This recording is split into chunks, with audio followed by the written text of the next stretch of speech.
Bonjour, voici l'horoscope des Gémeaux pour le mois de mars 2025. Avant de commencer, je tiens à rappeler que cet horoscope est généraliste. Si vous souhaitez une analyse vraiment précise, je propose des consultations personnalisées en me basant sur votre thème astral. Je vous invite donc à consulter le lien en description sous la vidéo. Je propose également des cours d'astrologie sous forme de vidéos à visionner accompagnés de PDF pour découvrir ou approfondir vos connaissances à votre rythme. En attendant, vous pouvez découvrir toutes mes publications sur ma page Instagram. Gémeaux, premier décan. Alors si vous n'êtes pas du premier décan, n'hésitez pas à aller en description sous la vidéo pour cliquer sur le timecode et ainsi vous gagnerez du temps. Donc si vous êtes du premier décan, eh bien il y a des planètes plutôt positives pour vous. Alors sur ce point-là de votre thème, après il faut aller synthétiser sur tous les autres placements de votre thème, mais en tout cas sur ce point-là qui reste quand même un point important, eh bien les planètes sont plutôt en bon aspect et vous allez comprendre pourquoi. Déjà parce que vous allez avoir le deuxième passage de Vénus, pardon. Vénus en effet est en train de faire une boucle dans un signe ami et donc Vénus fait un sextile, donc Vénus sera en bon aspect du 2 au 27. Donc c'est-à-dire que Vénus va être rétrograde en sextile du 2 au 27 mars. Et en parallèle, Mercure fait également une boucle. Donc il y aura un premier passage plutôt classique du sextile de Mercure, du 3 au 15 mars.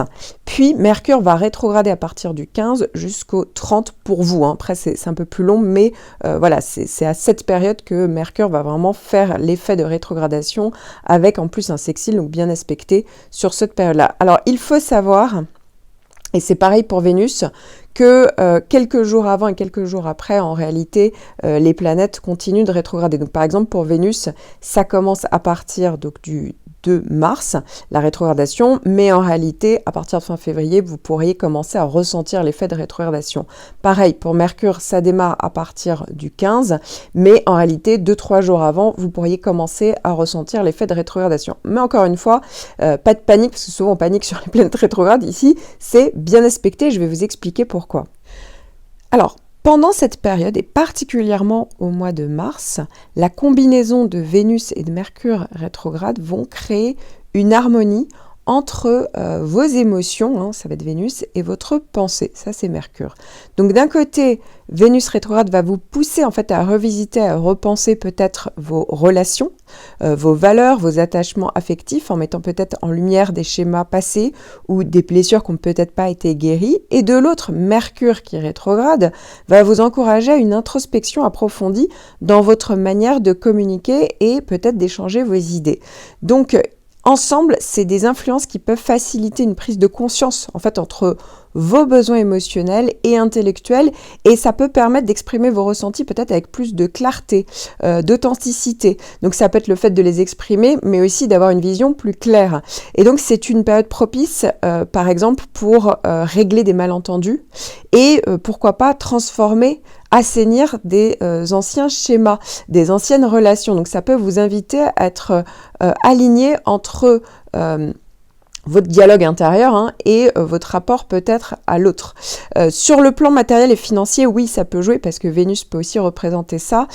Ces bons aspects, en fait, peuvent vous encourager une réévaluation peut-être de vos ressources ou peut-être de vos investissements, de la manière dont vous dépensez votre argent. Donc ici, vous pourriez être incité à revoir vos priorités, peut-être au niveau matériel, économique, en étant plus aligné par rapport à votre gestion financière ou sur vos valeurs profondes.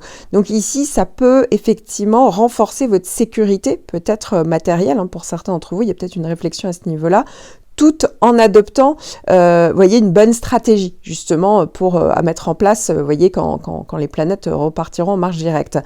En parallèle, ça peut aussi parler de tout ce qui est en lien avec le côté créatif, ça peut être artistique, ça peut être esthétique, ça peut être la créativité de manière générale, puisque c'est à ce niveau-là que Vénus peut aussi influencer.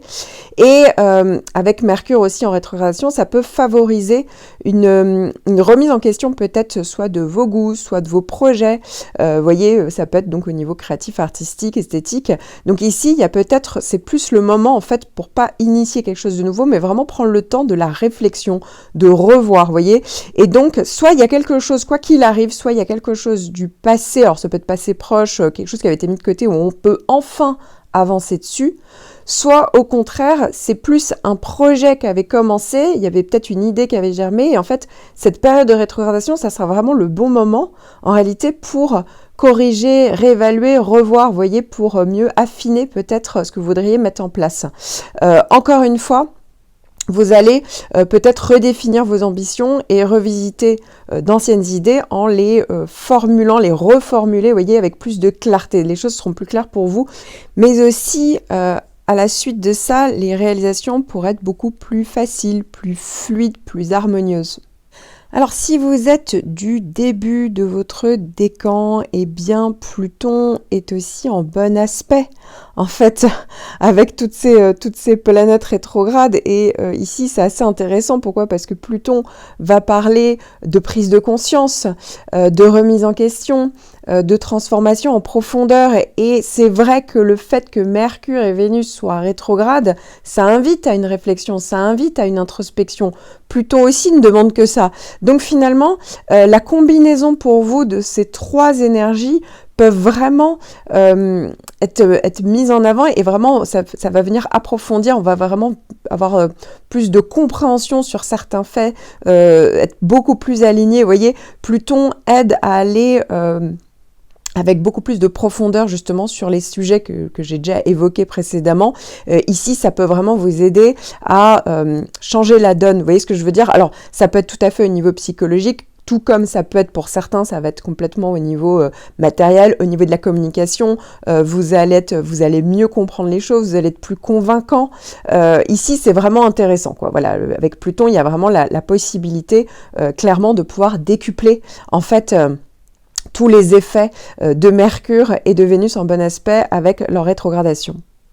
Alors, si vous êtes du début du décan, comme je vous le disais, hein, c'est si vous êtes né en gros entre le 20 et le 25 mai, vous avez donc Pluton qui fait un trigone, hein, donc c'est vraiment un bon aspect, un aspect puissant. Pour certains, on est plus sur la fin, hein, si vous êtes du 20-21 mai, et pour les autres, ça va être le début, donc je trouve que c'est plutôt pas mal d'entamer Pluton avec Vénus et Mercure, vraiment qui fonctionnent tous les trois, vous voyez, de manière très complémentaire, et donc ça donne une combinaison vraiment intéressante et harmonieuse pour vous. Alors, la plupart d'entre vous le savez déjà, mais dans cet horoscope, vous n'avez les prévisions que pour un seul point de votre thème natal. Donc, lorsque je fais en fait une consultation, donc notamment les horoscopes personnalisés, je synthétise et je hiérarchise tous les transits présents dans les différents placements de votre thème afin de déterminer en fait l'impact de chaque énergie. Donc, ça veut dire que chaque transit, qu'il soit d'ailleurs favorable ou en tension, est évalué dans le contexte de l'ensemble de votre thème, et donc incluant vos maisons, vos planètes personnelles comme la Lune, Vénus, Mercure, etc. Ce qui va donner en fait une vision vraiment globale et personnalisée pour aborder les énergies à venir. Donc si vous avez déjà des bases en astrologie, n'hésitez pas à explorer ces différents aspects pour mieux comprendre l'influence de vos transits. Et si vous vous sentez un peu perdu ou si vous souhaitez aller plus loin, je propose également des consultations et notamment donc des analyses prévisionnelles ou horoscopes personnalisés dont le lien est disponible en description sous la vidéo. Gémeaux, deuxième décan. Vous continuez d'avoir Jupiter, c'est votre troisième passage. Jupiter est vraiment dans votre signe et votre décan depuis plusieurs mois maintenant. Il faut savoir que depuis en gros l'été dernier, je dirais la deuxième partie de l'été, et jusque là encore en décembre, janvier, Jupiter malheureusement se heurtait à Saturne qui faisait un carré, hein, là jusqu'à il n'y a pas si longtemps, donc jusqu'au mois de février, donc au moment où je vous fais d'ailleurs l'horoscope, on est encore un peu dessus, et donc petit à petit en fait le carré de Saturne s'éloigne, va vraiment s'éloigner surtout de la fin du décan, puisque si vous êtes du début du décan, ça y est, il est suffisamment éloigné, et ça veut dire que pour ce troisième passage, ça y est, on peut enfin profiter des effets positifs, bénéfiques, galvanisants de Jupiter. Alors ici, il faut savoir que pour le moment, c'est plus si vous êtes de la première partie du décan où Jupiter va vraiment s'activer. En effet, Jupiter va traverser tout votre décan, je vous rassure, va faire ce fameux troisième passage, mais va falloir peut-être attendre avril ou mai pour vraiment ressentir les bénéfices. La particularité de Jupiter en conjonction, c'est que c'est vrai qu'il peut avoir un risque d'excès. Parfois, on est un peu dans les excès, ça peut partir un petit peu dans tous les sens avec le côté Gémeaux. Donc attention à bien rester focus quand même sur vos objectifs. Mais c'est vrai que clairement, il y a un changement d'énergie qui est en train de s'opérer pour vous entre, vous voyez, ce premier trimestre 2025 et le printemps. Vous voyez, il y a vraiment un moment donné où on est vraiment sur une période pivot actuellement, puisque l'énergie n'est plus du tout la même et c'est bien mieux, clairement. Alors, évidemment, il faut regarder le reste de votre thème pour avoir la certitude que Saturne n'a pas bifurqué, vous voyez, et se soit mis sur un autre point important de votre thème, mais quand même, vous regardez tous pour votre soleil natal, c'est un point important, et bien évidemment que le fait que le carré de Saturne s'éloigne, c'est vraiment un poids en moins pour vous.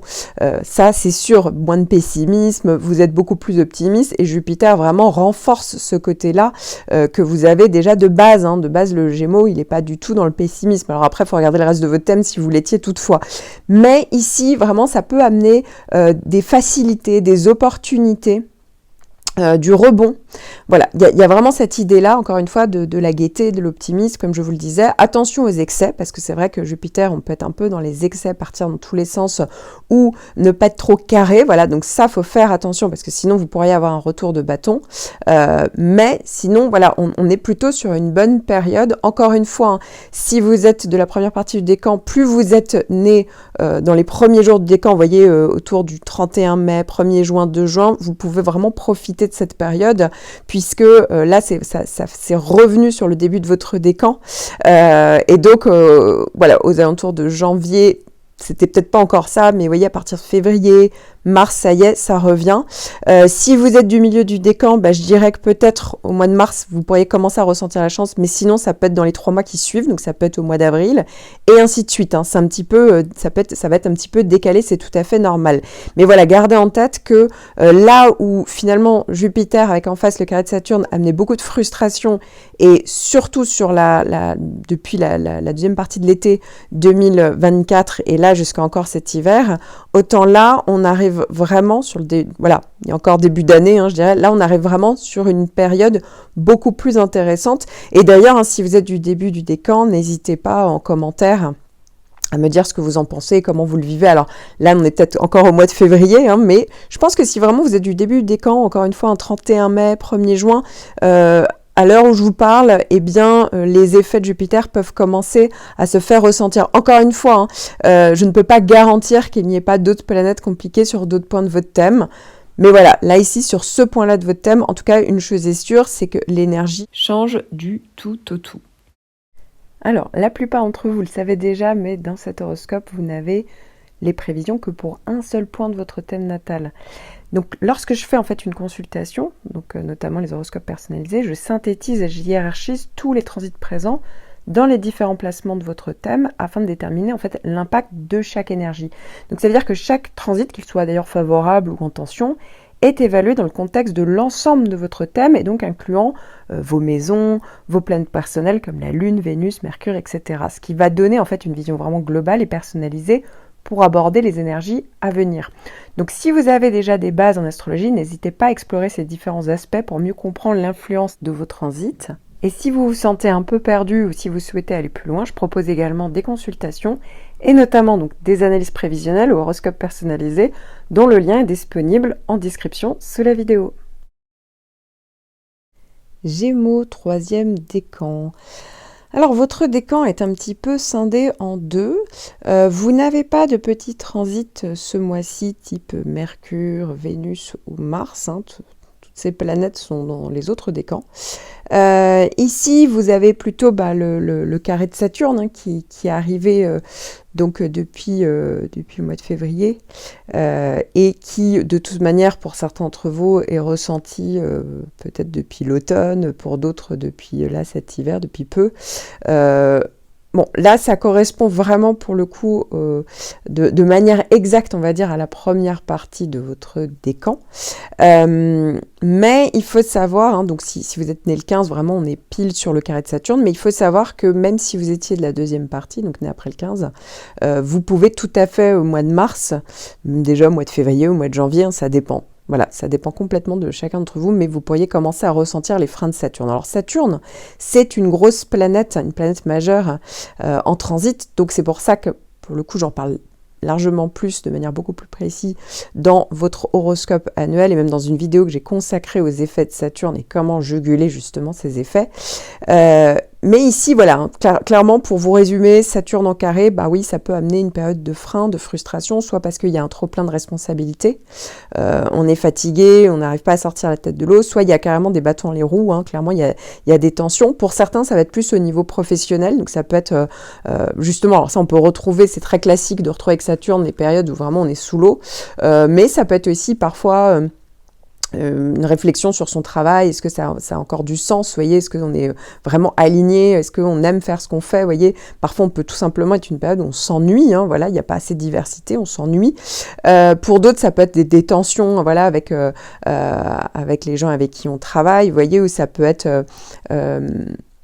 tout simplement une période où on a l'impression que c'est vraiment ralenti en termes de business, hein. Par exemple, quand on a son propre compte, voilà, ça c'est tout à fait classique des carrés de Saturne. Saturne revient tous les 7 ans sur chaque point de votre thème. Alors, il y a des moments où ça sera plus ou moins ressenti, mais quand c'est sur le soleil, c'est normal que ça soit plus ressenti. Voilà, parce que c'est un point quand même très important du thème. Donc, ne vous étonnez pas si il y a vraiment une espèce de lenteur où ce qu'on met en place, les projets, tout prend un temps fou. Saturne, en fait, en réalité, vous invite à faire une pause. Ça peut parler de remise en question, ça va parler aussi peut-être de ne pas vous étaler, de ne pas partir dans tous les sens, vous voyez, sur plein de projets à la fois. Au contraire, il vous demande de vous concentrer et peut-être de revenir sur certaines choses, de réfléchir dessus, de peut-être renoncer sur certaines choses ou d'être plus patient, vous voyez. Et il va falloir être plus persévérant. Pour d'autres, ça peut être ça. Pour certains, ça va être au niveau sentimental, affectif. Alors c'est vrai qu'avec Saturne, sur les périodes de Saturne, parfois on peut trouver la fin d'une situation, mais ça ne veut pas dire qu'il n'y aura pas de rebond plus tard, hein. Le carré de Saturne ne dure pas des années, je vous rassure, c'est juste le temps de l'année 2025 et après, vous passerez à autre chose. Voilà, donc il faut le savoir, c'est vrai vous pourriez avoir avoir des idées, voilà, négatives, pessimistes, l'impression que rien n'arrive, etc. Là, c'est clairement une période momentanée, vraiment, il faut le garder en tête. Et ensuite, parfois, pour certains d'entre vous, il y a une tendance à mettre un filtre négatif, beaucoup plus négatif que la réalité sur votre vie professionnelle ou sur votre couple, où ça peut amener beaucoup d'inquiétude et d'angoisse. Encore une fois, ce n'est qu'une période. Après, il y a forcément du rebond, hein, voilà. Donc, encore une fois, faut bien réfléchir à qu'est-ce qu'on peut faire, sachant qu'on a un petit peu ce climat. Qu'est-ce qu'on peut faire pour justement pouvoir tirer une contrepartie, trouver des solutions, peut-être revoir les choses différemment, et ça sera le meilleur moyen en fait, et vraiment aller sur peut-être un bilan, une introspection, mais de manière lucide, hein. Pour certains, ça va amener de la lucidité, pour d'autres, pas du tout, vous allez être complètement pessimiste, et ça sera pas du tout le bon plan, le bon projet pour vous, pour cette année. Donc voilà, prendre du recul par rapport à ça, et essayer au maximum d'optimiser cette année, pour pouvoir après faire un tri, et après être plus aligné, pour pouvoir mieux avancer par la suite. Alors si vous êtes vraiment de la toute fin du décan, donc si vous êtes né le 21 juin sûr, le 20 juin aussi, peut-être encore le 19, ça dépend de votre année de naissance, de votre heure de naissance, et bien vous, c'est le carré de Neptune qui est là. Voilà, si vous êtes du 19 et 20 juin, c'est pas la première, le premier mois vous l'avez, hein, peut-être 21 juin, ça peut démarrer. Le carré de Neptune, là aussi, c'est la grosse planète en toile de fond, c'est une planète qui avance extrêmement lentement. Vous avez tout le décan, en fait, a déjà eu le carré de Neptune, là, ces dernières années, donc quand je vais faire une description, vous allez peut-être vous dire, ah oui, ça me dit vraiment quelque chose, effectivement. Voilà, Neptune avance, et là, c'est plus sur la fin du décan qui est concerné, mais effectivement, ces dernières années, vous avez eu au moins pendant un an et demi, Neptune en carré. Neptune en carré, c'est une période où on peut être alors soi-même dans le flou, on ne sait pas où on va. Parfois, ça correspond, vous voyez, au niveau professionnel, quand il y a des restructurations professionnelles, et donc on ne sait pas à quelle sauce on va être mangé, vous voyez. Il y a un côté, on est dans le flou, on ne sait pas où on va. Sinon, on a affaire à quelqu'un qui est fuyant ou qui dit des choses et qui en fait d'autres. Et ça peut être soit en pro, soit en perso. Attention, sur tout ce qui est financier, on peut plus facilement se faire avoir quand Neptune passe en carré. Donc, c'est pas le moment de faire des gros investissements, des gros achats, parce que, justement, on peut retrouver la filouterie, hein, pour certains, c'est vraiment, on peut se faire avoir soi-même. Ne pas se rendre compte et faire vraiment une erreur d'appréciation. Ça peut être tant d'ailleurs dans le côté matériel que pro-perso, que voilà, clairement, il y a quelqu'un qui vous cherche à justement vous extorquer peut-être de l'argent, mais ça peut être aussi au niveau affectif, hein. Parfois, c'est vraiment quelque chose, on l'a pas vu, on sent qu'il y a quelque chose qui est pas net, on sent que quelqu'un dit des choses, des belles choses, et puis en fait fait tout le contraire, et fuyant. Parfois, on peut avoir affaire à des gens qui sont plus dans une addiction, ou sinon, autre possibilité, on peut retrouver aussi ça quand on est dévoué corps et âme pour quelqu'un, pour quelque chose, et puis les personnes en fait vraiment vous siphonnent littéralement toute votre bonne volonté, toute votre énergie. Voilà, ça peut être ça aussi. Donc attention, bien mettre un cadre, des limites.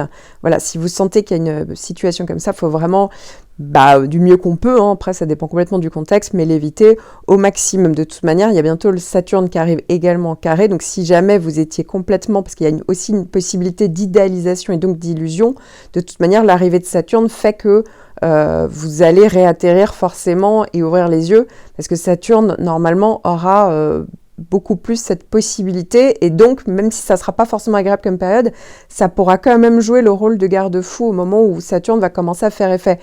Il peut tout à fait commencer à faire effet au mois de mars, hein. C'est tout à fait possible, même si son arrivée exacte, si vous êtes de la fin du décan, se fera plus tard au printemps. Mais voilà, c'est tout à fait une possibilité que Saturne commence à faire effet, comme je le disais, 6 mois avant son premier passage. Alors, la plupart d'entre vous le savez déjà, mais dans cet horoscope, vous n'avez les prévisions que pour un seul point de votre thème natal. Donc, lorsque je fais en fait une consultation, donc notamment les horoscopes personnalisés, je synthétise et je hiérarchise tous les transits présents dans les différents placements de votre thème afin de déterminer en fait l'impact de chaque énergie.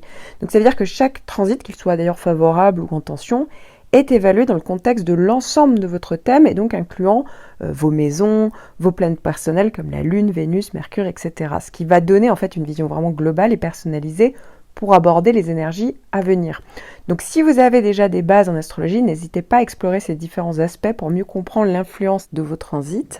Et si vous vous sentez un peu perdu ou si vous souhaitez aller plus loin, je propose également des consultations et notamment donc des analyses prévisionnelles ou horoscopes personnalisés dont le lien est disponible en description sous la vidéo.